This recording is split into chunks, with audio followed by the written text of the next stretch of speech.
Teve um caso de preconceito de novo, só que a vítima dessa vez foi nossa querida Débora Seco. Conta pra gente. O pessoal vai lá no Instagram dela e começa a fazer ofensas. E uma dessas ofensas perguntaram pra ela, depois de todas as ofensas, e se fosse com você? Aí ela vira e fala, olha, se a minha filha fosse lésbica, eu continuaria com ela e daria o maior apoio possível. Agora, gente... Estamos em 2017. Século XXI, hein? As pessoas não conseguem compreender que não se trata de opção sexual, que é uma condição sexual.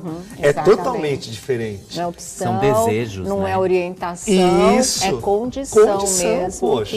que eles definem assim, né? Porque as pessoas acham como que se sentem. é mau caráter, que é bandido, que é, sabe aquela olha, coisa, um E preconceito. é desvio de conduta. Isso. Isso.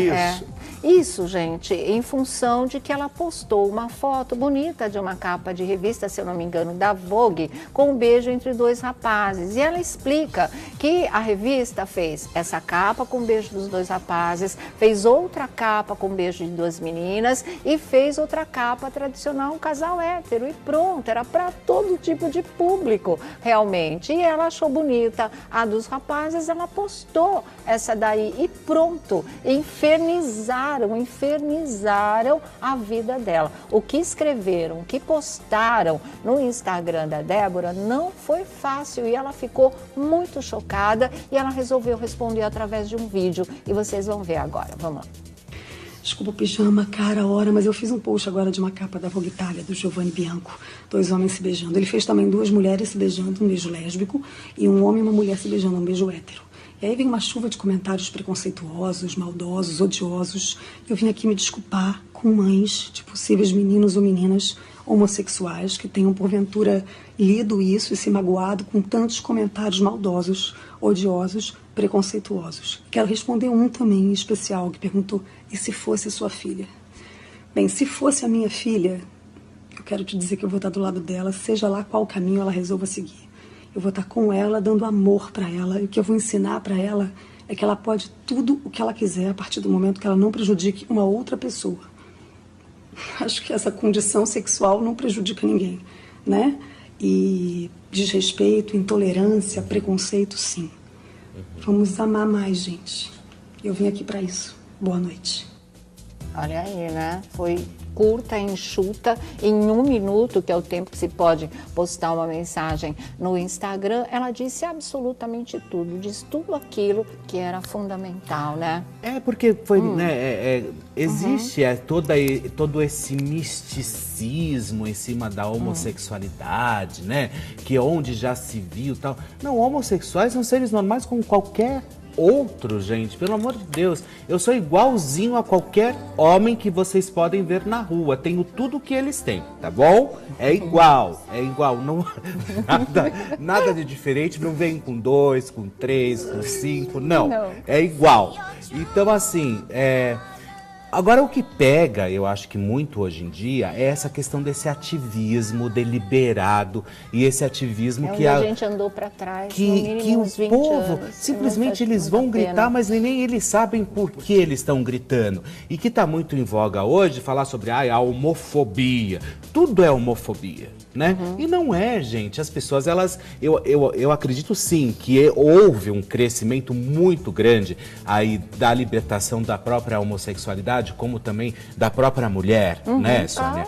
Mas você levar isso a ferro e fogo e ficar batendo na mesma tecla, ficar perseguindo pessoas, porque fulano falou isso, fulano falou aquilo. Que ela achou bonita, você não pode. Revista, e aí a revista italiana. Ficou incrível, que é a Vogue Italiana, né? Exatamente. E assim, eu acho que ela tá certíssima, sabe? Certíssima. Vou dar um tapete vermelho para Débora Seco, porque é aquilo que ela fala como mãe, não é? Ela pede desculpas para mães de meninos ou meninas que sejam homossexuais e que possam ter ficado profundamente magoadas, não é? Porque você vê de que maneira absurda o seu filho ou a sua filha homossexual é tratada por parte do mundo e não é uma parte pequenininha, não. A gente está vendo, na verdade, crescer, né? E o maior preconceito e homofobia vem da própria classe LGBT. Você acha às vezes, isso? não, eu acho não, eu sei É muito mais fácil um gay ter preconceito do outro do que um hétero ter preconceito de gay. Então as pessoas... Felipe, Sim, quer dizer, Sônia. vou discutir esse assunto com você. Eu acho que você é um ser à parte. Eu acho que você... Sou nenhum ser à parte, não. É tá sim, louco. você é à parte. Eu acho que você tem todos os quesitos incríveis. Enfim, não vou ficar rasgando cedo. Agora, esse horário. Aí, mas eu acredito assim, que existe sim, sabe, essa questão. É muito nítida. O gay enrustido, então, ele é pior. Porque ele é amargo, ele não sabe lidar com a sexualidade do outro, ele degenera, ele agride, ele faz tudo. Então, e às vezes os que são resolvidos, enfim, têm a sua sexualidade muito bem definida, o que acontece? Eles agridem os outros. Entendeu? Então, assim, é complicado. Quer dizer, são de vários ângulos que a situação é abordada, né? Por exemplo, você vê, né? Quando acontece aqueles ataques, né? Todo mundo fala de ataque homofóbico, enfim. Eu sei que muita gente vai... de agressão física e tal. Mas eu sei de casos de gays que ficam incitando os caras, entendeu? Que ficam incitando o outro. Isso é exceção, né? É exceção, mas geralmente essas agressões também... elas vêm provenientes a isso. A gente sabe que existem loucos para tudo. Para tudo. Existem, mas a gente... Enrustido em todo tipo de sentimento também, ou de condição. Quer dizer, e esses realmente são aqueles mais ferinos, né? Gente mal resolvida em qualquer tipo de situação, né? Em qualquer relação, o sentimento que você traz reprimido, guardado, isso vem em forma de energia negativa e de agressividade mesmo. E aí acaba acontecendo também o que o Felipe está falando aqui pra gente, mas eu espero ainda que dias melhores possam vir, porque ó, gente, século XXI, né? A gente está vendo fome, miséria, guerra, catástrofe natural, catástrofe provocada pelo homem. A gente está vendo coisas fundamentais para a continuidade da existência dos seres humanos em cima do planeta.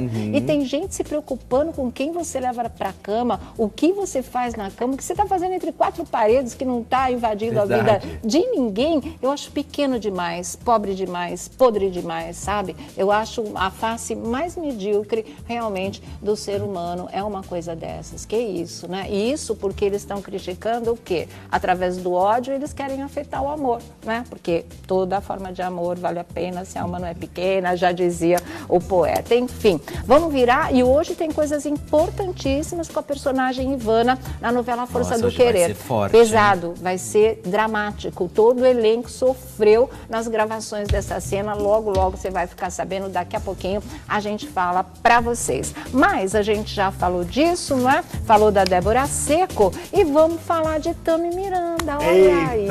Porque ontem, vocês lembram da Júlia Paz, que foi a primeira namorada oficial de Tami, né? Ainda naquela transição, quando ela estava se assumindo como homem, aquela coisa toda. Já estava começando a cortar o cabelo, virar um rapaz, inclusive, muito bonito.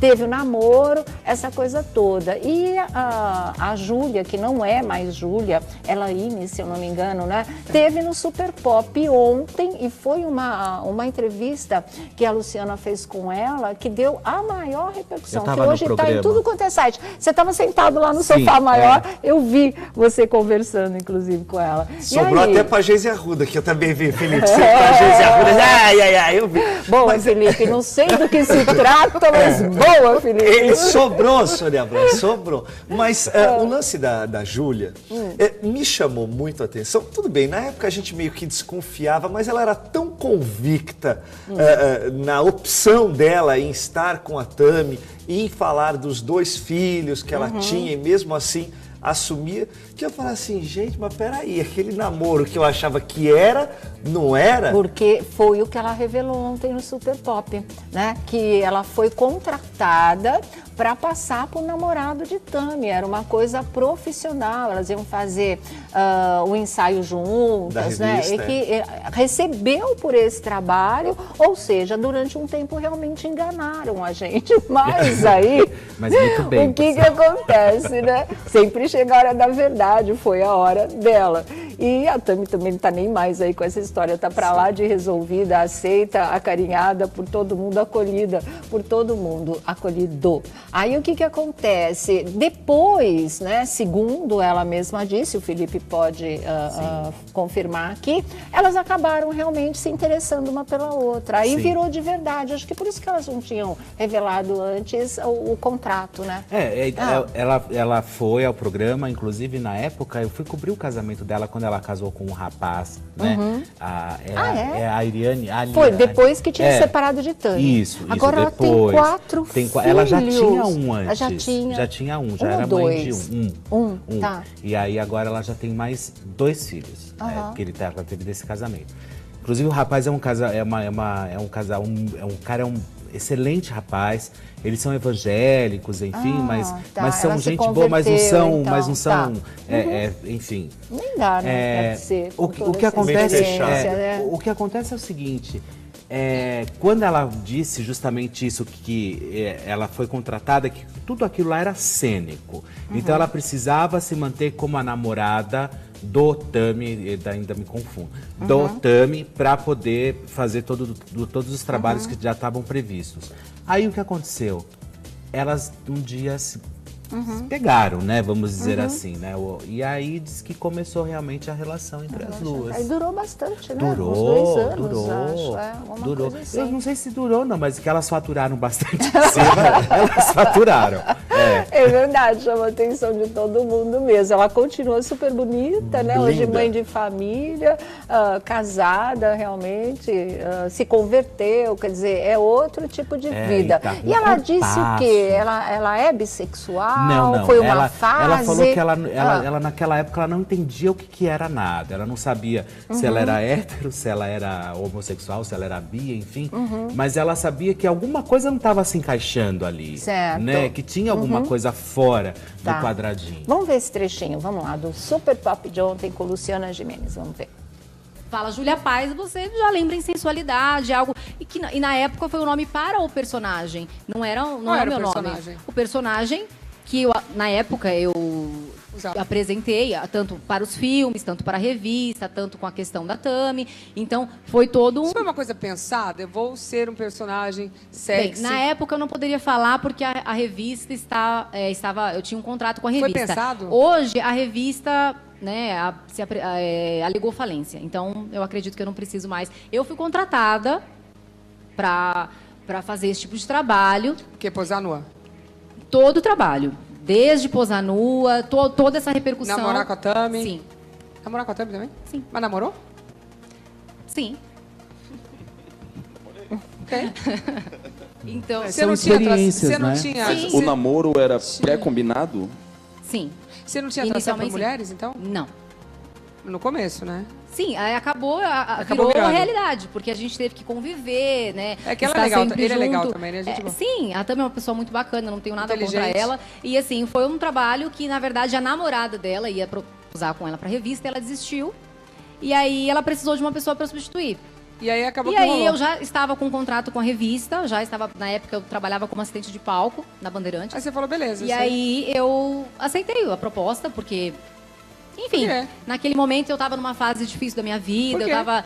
tava a fim de trabalhar, não tava, sempre fui muito desencanada, não passei vontade precisando nessa trabalhar, vida. O que eu tive ganhar a vontade dinheiro, de claro. fazer, eu fiz, não enganei ninguém, não, sabe, trabalho. fiz o meu trabalho. E aí, enfim, foi que, naquele momento, foi uma oportunidade interessante de trabalho. Hoje, talvez não faria, porque naquela época eu tinha uns valores meio... Mas, enfim, serviu de experiência. Naquele momento e talvez se eu não precisava. tivesse feito, eu não teria hoje a maturidade que eu adquiri com essa experiência.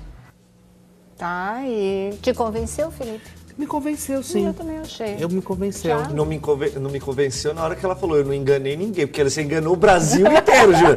Posso falar um negócio assim? Você enganou o Brasil inteiro. Se não fosse você ontem no Super Pop ter dito o que você disse, a gente continuaria achando que sim. Você foi o primeiro amor público E olha que do nós Tami. somos da imprensa. Tá Ou vendo? seja, a gente já manja esse jogo há muito tempo. Nem nós desconfiamos, Não. né? Ninguém nunca soube desse tipo de coisa. Revelação informação foi feita no Super Pop. Não é à toa que está hoje em tudo quanto é site, porque de fato pegou todo mundo de surpresa, né? Mas aí, ó, parabéns pra você.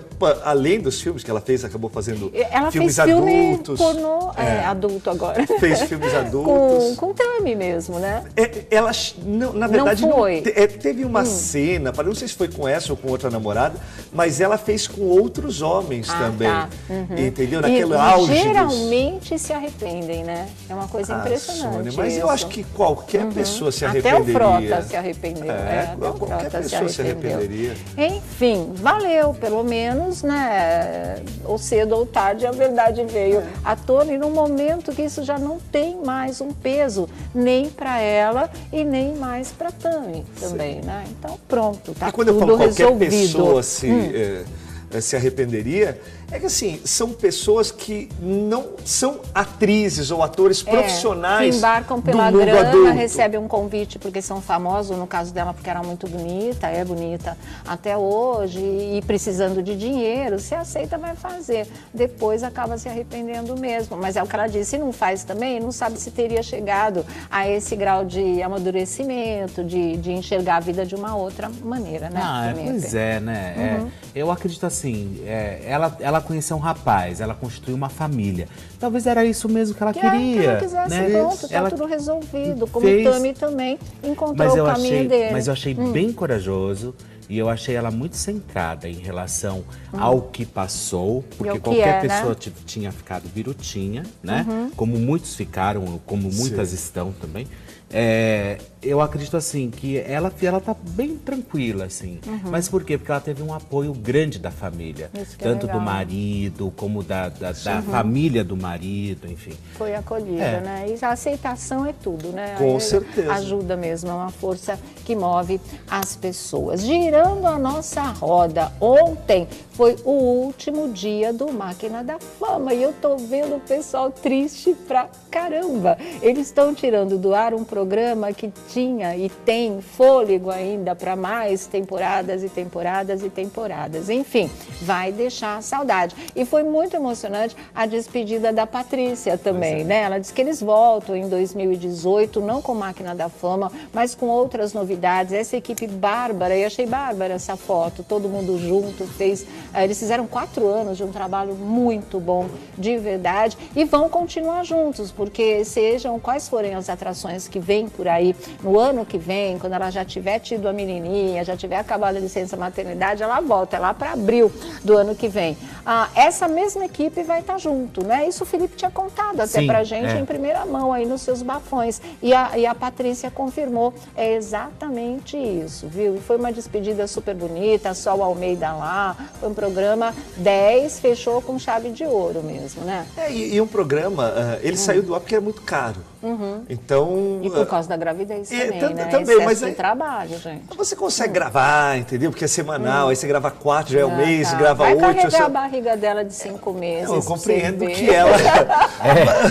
Mas os motivos que foram alegados do bastidor assim, não. é justamente que o programa era muito caro e não faturava. Um barrigão lá. E aí, por isso que precisavam tirar. Eu também compreendo que fazer tudo que ela faz atualmente... Porque assim, gente, televisão é um negócio, não é só chegar. A gente para estar aqui, a gente sai 11 horas de casa para estar às 3, entendeu?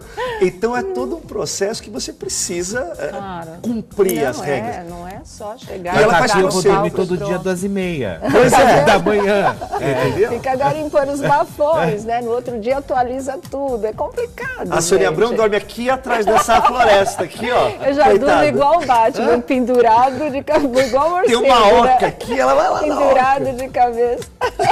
É verdade, Marmita, eu tô mais pra zumbi do que pra Batman, na verdade. Fico acordada há muito tempo, mas é porque eu amo a madrugada. Agora, olha o barrigão, o pessoal queria saber mais de quantos meses a Patrícia tá de gravidez. Olha como o tempo voa, ela já tá de 5 meses, exato 5 meses, e praticando Muay Thai. Olha aquela luta que ela está praticando, gente, devidamente liberada e autorizada pelo médico. Então, ela se exercita realmente, mas eu não ia deixar esse cara chegar com essa baqueta aí, esse taco aí perto de mim, de jeito nenhum. Mas é flexível, Sônia Abrão. É flexível, é espuma. É Ai, espuma. bom, tá. porque eu fiquei vendo, me deu uma aflição. Falei, e se bate em algum lugar que não pode, né? Você podia ser boxeadora, você lembrou? Mas é claro, lógico. Olá, é capaz de acertar em mim mesma. Com a minha coordenação motora, é uma coisa bárbara. Eu ia me levar a nocaute, gente, pode ter certeza disso, né? Então tá aí, gente. Olha, foi a despedida. Eu acho que cumpriu muito bem a missão o Máquina da Fama. Deixa saudade, isso é positivo para qualquer programa, tanto que isso abre a possibilidade de uma volta, se for o caso, né? E vamos aguardar 2018 aí, cheio de coisas legais. Mas ela continua, né, à frente do programa da Eliana, continua o Jogo dos Pontinhos, continua a Patrícia na Rua, continua tudo que vocês possam imaginar. Vai ter disposição assim lá longe, mas é o treinamento, tá vendo como exercício ajuda? As porradas, mas escuta, eu não gosto nem de ouvir. Olha, gente, caramba. Meu Deus do céu. É mole? É mole. Olha só. Te cuida, popó. Muita energia para cuidar de 2 bacuris, né? Mas é muito legal, realmente. E também ontem teve a o programa da Xuxa. Eu estou pensando na matéria, que desde ontem eu estava para mostrar para vocês a entrevista da Xuxa na Folha de São Paulo e não deu tempo de mostrar, mas essa entrevista é enorme na coluna da Mônica Bergamo e é uma grande entrevista. Os fãs da Xuxa, inclusive, gostaram muito. E olha, pobre menina rica. Xuxa tenta manter o alto astral ao mesmo tempo em que perdeu o pai, cuida da mãe e enfrenta a saudade da filha que se mudou para os Estados Unidos. E um momento dessa reportagem que comoveu os fãs foi quando ela fala da mãe. Olha, vamos ver se a gente consegue ler aqui. Tá triste, né? Ela fala, minha mãe não está muito bem, infelizmente. Ela está no último estágio do Parkinson. Ela não se comunica mais com a gente, não mexe mais nenhum dedo. Ela está presa no corpo. O Parkinson vai fazendo com que alguns órgãos, aí continua aqui, com que alguns órgãos parem de funcionar. Então, para o estômago, ela não se alimenta, ela se alimenta por sonda, não anda, não fala. Vai diminuindo tudo e ela vai ficando presa dentro desse corpo como num casulo.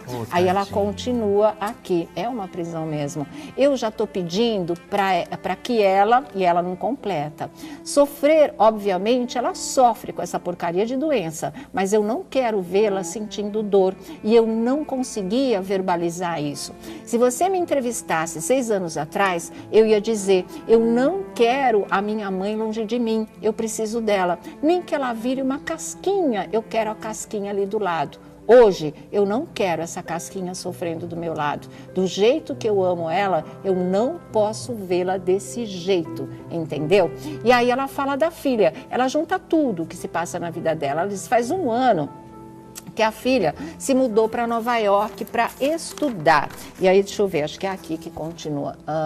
Para estudar, 1 ano já. Aí ela baixa a voz e ela diz, é horrível. Não, mas graças a Deus a gente está se vendo bastante. E aí ela fala a importância do Juno na vida dela nesse momento de tanta transformação. Morre o pai, a mãe está no último estágio de câncer e a filha vai morar fora do Brasil, né? E ela diz o seguinte... O que eu falei? Câncer, não, Parkinson, gente. Olha, ela diz, eu achei que ia ser bem pior, mas eu reencontrei o Ju, que é o Juno Andrade, né? Ele veio no momento em que minha mãe piorou e a minha filha já estava com essa ideia de vou viajar, vou viajar. Ele deu um alento para o meu coração. Eu sempre achei que eu não precisava de nada, nem de ninguém, que eu me bastava. Se estivesse sozinha, eu estaria aí pelos cantos sofrendo. Sem a minha filha, deixa eu ver, naquela casa, com a mãe do jeito que tá, ia ser barra, viu? Eu me vejo bem, me vejo entendendo que o momento da minha mãe está chegando, que a minha filha está melhor lá. Eu não teria esse olhar e essa maneira de ver a vida se não tivesse a força do Ju. E aí toca o telefone, é ele, né? Recado da filha também. Ela diz que não vê mais a filha morando no Brasil, embora venha para cá porque curta o país em que nasceu. Ela diz que ela não pensa de maneira nenhuma. Ela fala aqui, mas eu não vejo a minha filha mais morando aqui. E é aqui que ela fala de ir embora do Brasil, que ela vai morar fora do Brasil. Não não agora, mas ela vai. Então ela diz, eu não penso de maneira nenhuma em deixar a minha mãe, mas eu penso em mudar do Brasil num futuro próximo, se Deus quiser, ficar onde ela, a filha, for, né? De repente, em uma cidadezinha perto, em um bairro perto dela. E aí ela fala do pai. E ela diz, meu pai morreu 2 semanas antes do meu aniversário, em março deste ano. Quando ele se separou da minha mãe, foi de uma maneira meio esquisita, porque houve uma traição. Eu fiquei 7 anos sem falar com ele. Depois eu voltei a falar com ele, mas foi difícil voltar. Também era longe da relação que eu tenho com minha mãe. Minha mãe sempre foi pai, mãe, irmã, amiga, tudo eu tinha nela. E aí ela volta para aquele assunto que quando ela deu a entrevista no Fantástico, verdade, lembra? Foi. Do abuso infantil e que ela foi vítima de abuso na infância. Aqui ela fala de o primeiro abuso ela sofreu aos 4 anos de idade. E ela diz, e tanto que depois ela apoiou a campanha. Verdade. Contra a pedofilia, foi lá para o Congresso Nacional, se mobilizou realmente. E ela diz, a pedofilia é uma praga, é uma doença, isso não vai acabar. A primeira vez que aconteceu, deixa eu ver onde é que tá aqui, ó, a primeira vez que aconteceu comigo, eu era muito nova, devia ter entre 4 e 5 anos, e eu acordei falando que alguém tinha feito xixi na minha boca. E a minha mãe, todo mundo, você sonhou, imagina. Eu não sei quem era o abusador, o que aconteceu, como aconteceu. Eu queria muito descobrir, fazer hipnose, regressão, mas não vai adiantar nada, seria só para saber. Me vem uma coisa de cheiro, a pessoa tinha cheiro de bebida, eu me lembro de alguma coisa com barba, o resto eu não me lembro. Quando eu era pequena, eu imaginava que a culpada era sempre eu, porque eu acabava chamando essas coisas para perto de mim. Hoje, olha só o trauma, né? Ela tem 54 anos hoje. Isso aconteceu, ela tinha 4, ou seja, meio século já andou. E ela diz que hoje eu tenho alguns costumes, eu tomo 2, 3 banhos por dia, eu tenho coisas truncadas aí, mal resolvidas, ou seja, ainda em relação ao corpo, a abuso na infância. E ela termina dizendo, as pessoas não querem ouvir as crianças vítimas de abuso, elas não têm voz, já é difícil e quando falam, perguntam, tem certeza disso? Realmente aconteceu? O que você fez para isso acontecer? Tanto que quando ela falou com 4 anos, não chamou a atenção de ninguém, ele falou, você sonhou, imagina, isso não aconteceu. E tinha acontecido e deixou já há 50 anos as suas marcas na Xuxa. Por isso, o título da reportagem é Pobre Menina Rica, porque as coisas realmente não foram fáceis e também nem andam tão fáceis, né?